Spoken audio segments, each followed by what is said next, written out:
Genesis chapter 3. Now the serpent was more subtle than any beast of the field, which the Lord God had made.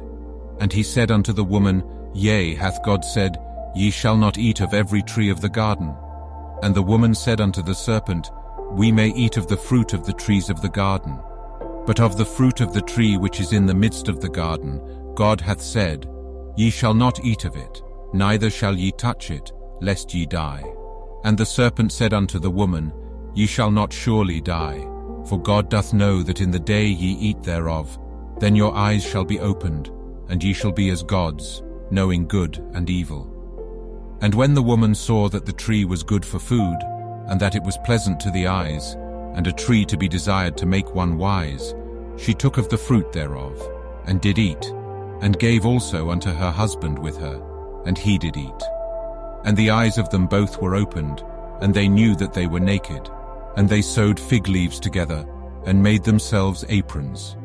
And they heard the voice of the Lord God walking in the garden in the cool of the day.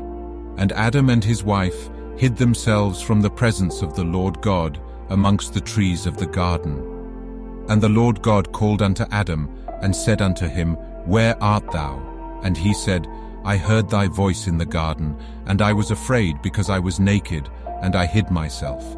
And he said, Who told thee that thou wast naked? Hast thou eaten of the tree, whereof I commanded thee that thou shouldest not eat? And the man said, The woman whom thou gavest to be with me, she gave me of the tree, and I did eat. And the Lord God said unto the woman, What is this that thou hast done? And the woman said, The serpent beguiled me, and I did eat. And the Lord God said unto the serpent, Because thou hast done this, thou art cursed above all cattle, and above every beast of the field. Upon thy belly shalt thou go, and dust shalt thou eat all the days of thy life.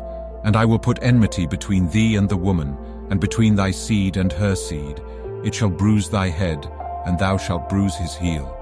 Unto the woman he said, I will greatly multiply thy sorrow and thy conception.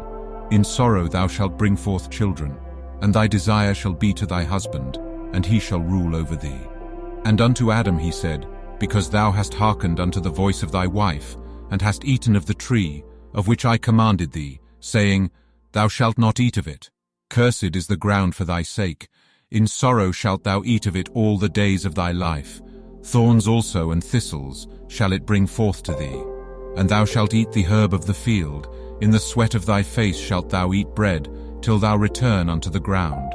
For out of it wast thou taken, for dust thou art, and unto dust shalt thou return. And Adam called his wife's name Eve, because she was the mother of all living.